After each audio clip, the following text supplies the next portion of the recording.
Hi, welcome to my Narc experience. I've decided that when I make these videos, I'm just basically going to make them wherever I am, however I feel. I'm not putting on any airs or graces, not trying to look cute. It doesn't matter if my makeup's on or anything like this. This is real life. This is where it's at. There's no pretending. I want to be transparent. I want to tell you what it is that I've experienced, and I don't need to look cute to do so. So this is, as real as it gets.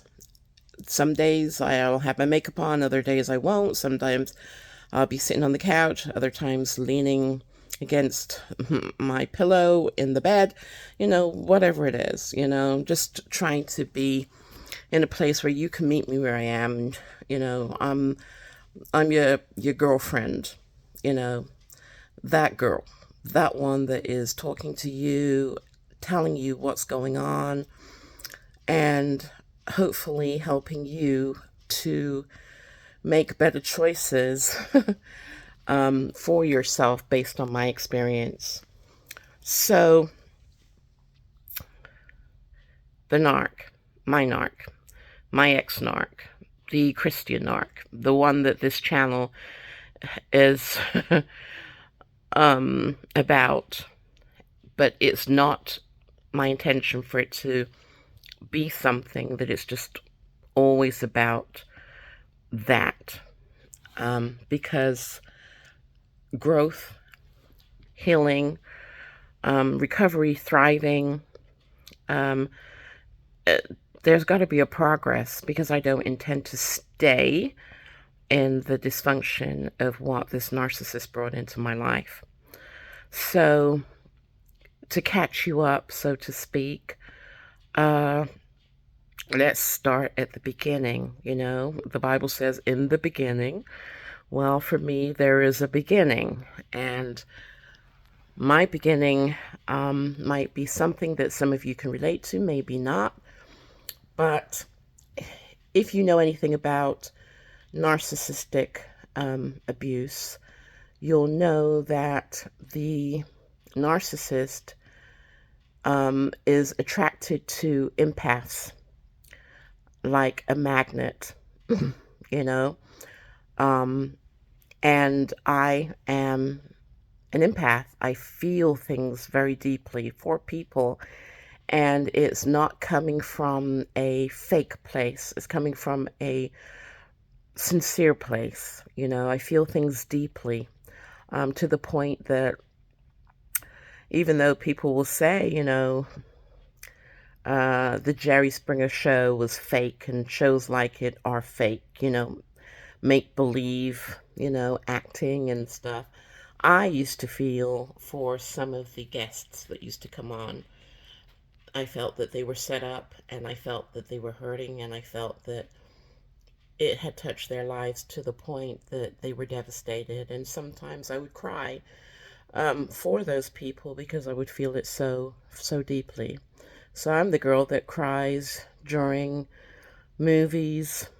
I've even been known to cry during commercials. So my feelings go pretty deep in terms of, you know, how I tap into the feelings of others. So, long story short, I was going through some personal family issues that had caused me to feel really broken.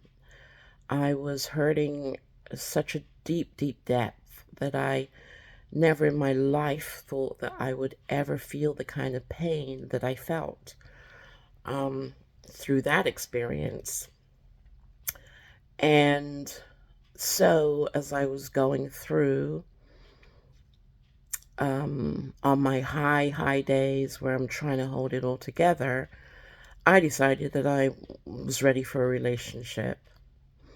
And wouldn't you know it, Christian Narc was, he was there online and reached out to me. And our meeting was very interesting because it seemed as though uh, there was a conversation going on between he and I.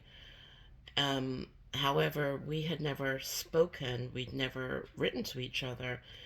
One minute it was showing that he and I were in some kind of a conversation, the next minute it was gone. Um, and it was just the weirdest kind of come together. And anyway, we started talking over a period of days. Even in texting, I just loved his sense of humor. I like to laugh.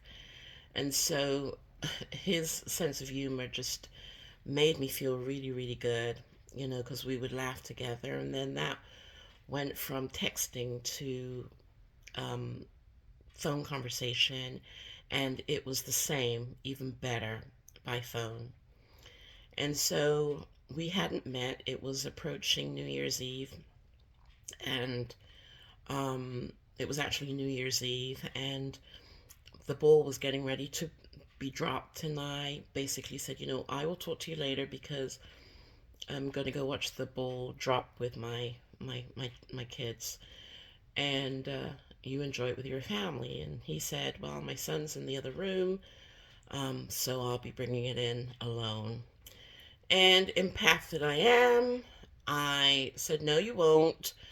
Um, Stay with me on the phone, and you can bring it in with me and my family. And that's what I did. I brought the phone in to my daughter's bedroom at the time. We watched the ball drop. Happy New Year. Happy New Year to him. And um, that's how we brought the new year in. And the sense of humor, the conversation, everything was just wonderful.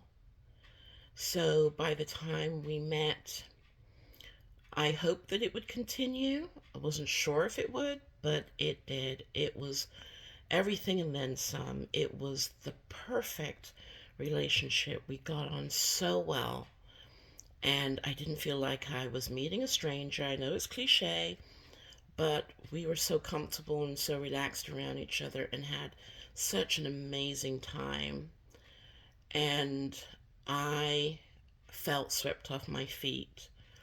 Um, I wasn't like in my head, like wondering what the motive was. And that's the time I should have been, by the way. I should have been at that time, but I wasn't because the flow of things was so perfect. And he was the perfect gentleman, and he just, he just won me over.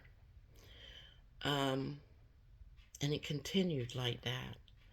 Nice restaurants, hours on the phone, great conversation, the listening ear, great advice, praying for me.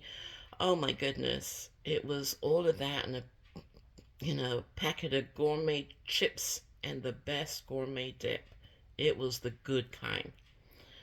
Little did I know that there's a word for it, and it's called love bombing. And so I can see by the clock that this is going to go into video number 2. But for right now, uh, let me say that the next video will be about the love bomb.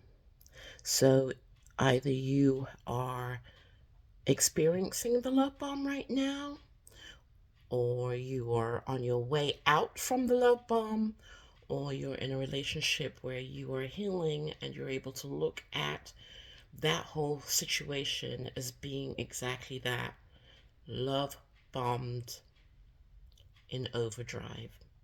So follow me over for video number 2, the love bomb stage. Bye.